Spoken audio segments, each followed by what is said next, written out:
প্রায় ৩০০ বছরেরও আগে একটি পুকুর থেকে দেবীর স্বর্ণমূর্তি পাওয়া গিয়েছিল। এরপর রাজার স্বপ্নাদেশে মন্দির প্রতিষ্ঠিত হয়। পরে রাজপুরোহিত ক্ষমানন্দ বটব্যাল দেবীর মৃন্ময়ী মূর্তি স্থাপন করেন।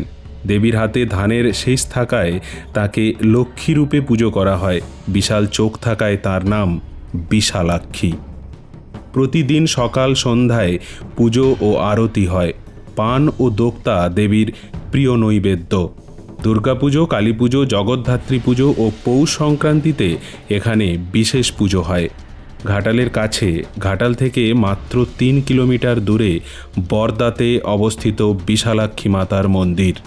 এই মন্দিরে পূজিত হন সুপ্রাচীন ও জাগ্রত দেবী বিশালাক্ষী মাতা। এই দেবীর প্রতিষ্ঠাতা হলেন চেতুয়া বরদার রাজা শোভা সিং। অবশ্য তাঁর সময়ে মূল মন্দিরটি বর্তমান স্থানে ছিল না।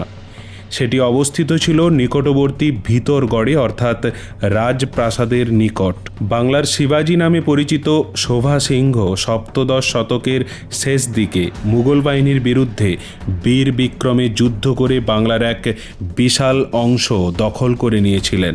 অবশ্য তা বেশি দিন স্থায়ী হয়নি।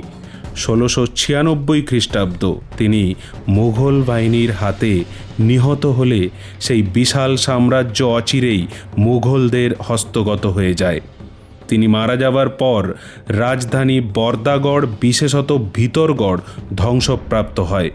কথিত আছে সেই সময়ে মায়ের স্বর্ণমূর্তিটি অপহৃত হয়।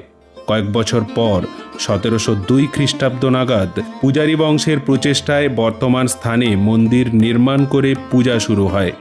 মন্দিরে প্রতিষ্ঠিত করা হয় দেবীর স্বর্ণমূর্তির অনুরূপ মাটির মূর্তি। সেই থেকেই বর্তমান সময় পর্যন্ত মহা সাড়ম্বরে দেবীর পুজো হয়ে আসছে।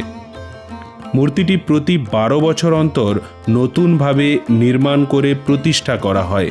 উল্লেখ থাকে বর্তমান মন্দিরটি বাংলা ১৪১৩ সালে পুনর্নির্মিত হয়। তার পূর্বের মন্দিরটি নির্মিত হয়েছিল বাংলার ১৩৩৪ সালে। এই মায়ের রূপ দেখে মোহিত হতে হয়। দূর দূরান্ত থেকে দর্শনার্থীরা আসেন। কিংবদন্তি অনুসারে আগে অষ্টমীর সন্ধি পুজোর সময় এখানে প্রতিবার পাশাপাশি রাখা দুটি প্রদীপের শিখা একসাথে জুড়ে যেত। তখনই বলি হতো এবং রাজার কামান দাগা হতো। এই কামানের আওয়াজ শোনার পরেই রাজত্বের অন্যত্র সন্ধি পুজো হতো। কামানের আওয়াজ এখনও হয়। ১৯৩৮ সালে নেতাজি সুভাষচন্দ্র বসু এই মন্দির থেকেই পদব্রজে শত শত অনুগামীদের সাথে দুর্বাচটির মাঠে এক বিশাল জনসভা করেছিলেন।